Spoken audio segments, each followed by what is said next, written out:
قرآن مجید فرقان حمید نے ولی کی شان اور ولی کی کرامت کو باقاعدہ موضوع بنایا۔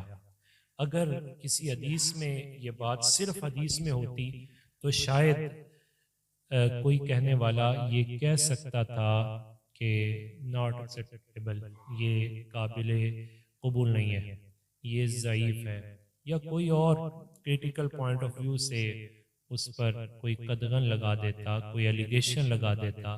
لیکن ولی کی شان کو خود رب رحمان نے بیان فرمایا ہے، اور پھر صرف شان نہیں بلکہ اس کی کرامت کا تذکرہ کیا ہے۔ کرامت پر ہم بات کر چکے کہ اگر قانون فطرت کے مخالف نبی کوئی کام فرماتے ہیں تو وہ معجزہ کہلاتا ہے، اور اگر ولی وہ کام کرتے ہیں تو وہ کرامت کہلاتی ہے۔ نبی یہ معجزہ اس وجہ سے نہیں دکھاتا کہ اس کی شان ظاہر ہو، اس کی شان تو ظاہر ہونی ہوتی ہے۔ نبی اس وجہ سے معجزہ دکھاتا ہے کہ اللہ کی مخلوق کا اللہ پر ایمان مضبوط ہو جائے، اور ولی کرامت اس وجہ سے دکھاتا ہے۔ ولی کی کرامت کی بنیاد بیس سمجھ لیجئے، ولی اپنی ذات کی پرموشن کے لیے، اپنی ذات کی مشہوری کے لیے کرامت نہیں دکھاتا، بلکہ ولی کٹی ہوئی امت کا رشتہ نبی سے جوڑنے کے لیے کرامت کا ظہور فرماتا ہے۔ لہٰذا ہمارے ہاں عموماً یہ غلط پہلو پایا جاتا ہے، ہم یہ سمجھتے ہیں جس کی کرامتیں زیادہ ہوں شاید اس سے اس کی شان زیادہ ظاہر ہوتی ہے، تو کسی کی شان تب ظاہر ہوگی جب وہ کرامت دکھائے گا، نہیں، کسی کی شان تب ظاہر ہوگی جب وہ نبی تک پہنچائے گا۔ قرآن مجید فرقان حمید نے وہ جو قصہ سلیمان کو ذکر کیا کہ جناب سلیمان علیہ السلام کی بارگاہ میں جب ملکہ سبا آنے لگی تو جناب سلیمان نے اپنے حواریوں اور صحابیوں سے یہ کہا کہ سبا کے آنے سے قبل میں یہ چاہتا ہوں کہ اس کا جو تخت ہے وہ پورے جواہرات کے ساتھ، پوری تزیین و آرائش کے ساتھ، وہ اس کے آنے سے پہلے میرے قدموں کے نیچے آ جائے۔ جب جناب سلیمان علیہ السلام نے یہ بات کی تو آخر یہ بات کیوں کی؟ ذرا اس کی بیک گراؤنڈ سمجھیے۔ کیا جناب سلیمان اپنی طاقت دکھانا چاہتے تھے؟ نہیں، وہ سبا کے آنے سے پہلے ایسی شان دکھانا چاہتے تھے جس سے وہ ایمان کی طرف راغب ہو جائے، وہ موحد بن جائے، وہ ایمان لے آئے۔ تو جناب سلیمان علیہ السلام کی بارگاہ میں بیٹھے ہوئے ایک شخص نے یہ عرض کی، بعض نے کہا وہ جن تھا، اس نے یہ کہا کہ میں اسے آپ کے پاس آپ کی مجلس کے برخاست ہونے سے پہلے لے آؤں گا۔ نبی ہے، نبی اپنے امتی کے احوال اور طاقت سے باخبر ہوتا ہے۔ جناب سلیمان علیہ السلام نے فرمایا کہ میں تو اس سے بھی پہلے چاہتا ہوں۔ اب وہ اٹھے کہ اندہ علم من الکتاب، جس کے پاس کتاب کا تھوڑا سا علم تھا۔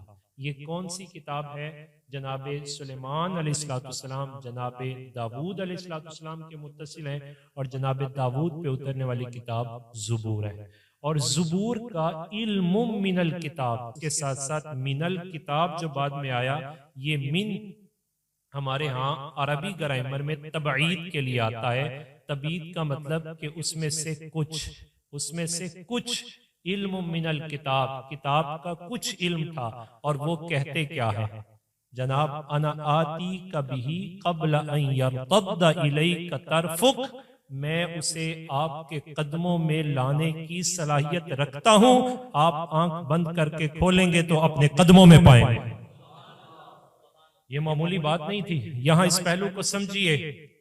جس پر اتفاق ہے وہ ہے 300 میل کا فاصلہ، زیادہ جتنا مرضی آپ کر لیں، منیمم جو ڈسٹنس ہے وہ 300 میل کا ہے، اور 300 میل دور تخت پڑا ہوا ہے۔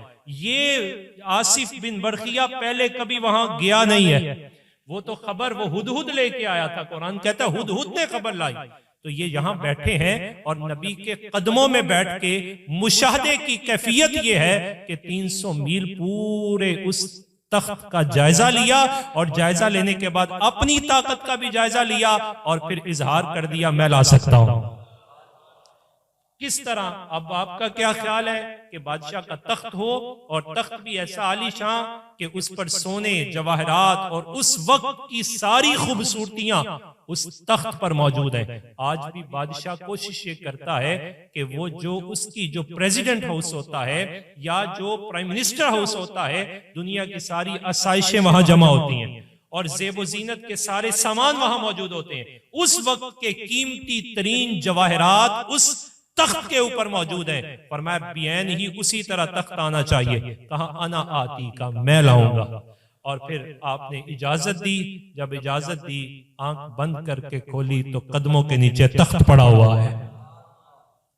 جناب یہ امتی وہ ہے کہ جو جناب سلیمان علیہ السلام کا امتی ہے. اور جناب سلیمان علیہ السلام کی اپنی شان کیا ہے کہ رب تعالیٰ نے ہواؤں کو ان کے لیے مسخر فرما دیا ہوا ہے. آج وہ اپنی امتی کی شان دکھانا چاہتے تھے. جب امتی نے یہ اظہار کیا تو اس اظہار پر انہوں نے اللہ تعالیٰ کا شکر ادا کیا. یہ میرے رب کا فضل ہے کہ اس شان والے بندے مجھے عطا فرمائے ہوئے. تو پتہ یہ چلا کہ جب ولی کسی کرامت کا اظہار کرتا ہے تو وہ نبی کی شان کا ظہور ہوتا ہے. اور نبی کی شان کا ظہور وہ پروردگار عالم پر ایمان کی دعوت کا ذریعہ بنتا ہے. جناب ہوں جناب سلیمان علیہ السلام کے امتی اور کتاب زبور کا تھوڑا سا علم ہو، 300 میل دور پورا ملاحظہ کر لیں، لانا چاہیں تو سات مقفل دروازوں سے بھی عین ہی اس تخت کو لے آئیں. تو اگر امتی ہو رسول اللہ صلی اللہ علیہ وسلم کا اور اس کے پاس صرف علم من الکتاب نہیں، کتاب یعنی قرآن مجید فرقان حمید کا پورا علم موجود ہو، تو پھر اس کی کیفیات یہ ہیں کہ وہ کہتا ہے لو نظرت الی بلاد اللہ، اگر میں اللہ کی زمین کی طرف نظر اٹھاؤں تو میں اسے یوں پاتا ہوں کہ خردلۃ علی حکم اتصال، کہ وہ 300 میل تک تخت کا مشاہدہ کر رہے ہیں کہ اللہ تعالیٰ نے حضور کے توسل سے یہ اعزاز عطا فرمایا ہے. پوری زمین کو یوں مشاہدہ کرتے ہیں جس طرح تم ہتھیلی پہ رائی کا دانہ مشاہدہ کرتے. وہ اپنی نظر سے نہیں دیکھ رہے، وہ میری آپ کی نظر سے نہیں دیکھ رہے. مصطفیٰ جان رحمت فرماتے ہیں اتقوا فراست المومن فإنہ ینظر بنور اللہ، وہ اللہ کی عطا کردہ طاقت سے مشاہدہ کر رہے ہیں. آج یہ دنیا کو دیکھنا اس ڈیجیٹل دور کے اندر جو سپیس دور کے اندر داخل ہو رہا ہے اور مطلب مرحلے آگے بڑھ رہے ہیں، کسی بھی چیز کو مختصر ترین کر کے یہ جو گلیکسیز کا سارا تصور ہے، یہ کیا تصور ہے؟ حضرت شیخ عبدالقادر جیلانی علیہ رحمہ سائنس کے اس عقدے کو ہزاروں سال پہلے کھول چکے ہیں. اس کی طرف توجہ فرمائی کہ ہم اس طرح اس دنیا کو مشاہدہ کرتے ہیں کہ جس طرح تم اپنی ہتھیلی پر رائی کے دانے کو مشاہدہ کر رہے ہوتے. تو یہ کیفیات انہیں کہاں سے میسر آتی ہیں اور ان کیفیات کے ظہور سے مقصد کیا ہوتا ہے کہ جس نبی کا ہم کلمہ پڑھنے والے ہیں اگر امتی کی شان یہ ہے تو پھر سرکار کا عالم. تو اولیاء کرام ان کا اصل جو ٹارگٹ ہے، ان کا فوکس ہے، وہ کیا ہوتا ہے؟ کیا کرامت ان کی زندگی کا مقصد ہے؟ نہیں، کرامت تو بائی پروڈکٹ ہے. ان کی زندگی کا مقصد وہ استقامت ہوتا ہے. کس پر؟ رسول اللہ کے دین پر. وہ رسول اللہ صلی اللہ علیہ وسلم کے دین کی عملی تصویر بن کے سامنے آتے ہیں. مخلوق کا رشتہ نبی سے جوڑنا ہوتا ہے، مخلوق پر نبی کے اسوے کا رنگ چڑھاتے ہیں. وہ اللہ کی مخلوق کی خدمت کرتے ہیں. ان کا فوکس کس بات پر ہوتا ہے؟ وہ ٹوٹے ہوئے دلوں کو جوڑنے کا کام سر انجام دیتے ہیں. اور پھر سب سے زیادہ دل وہ ٹوٹتا ہے کہ جس کا تعلق اپنے نبی سے کٹ جائے. یہ اہل اللہ یہ کرتے ہیں کہ اس کٹے ہوئے رشتے کو جوڑنے کی کوشش کرتے ہیں، اسے باب نبوت تک پہنچاتے ہیں.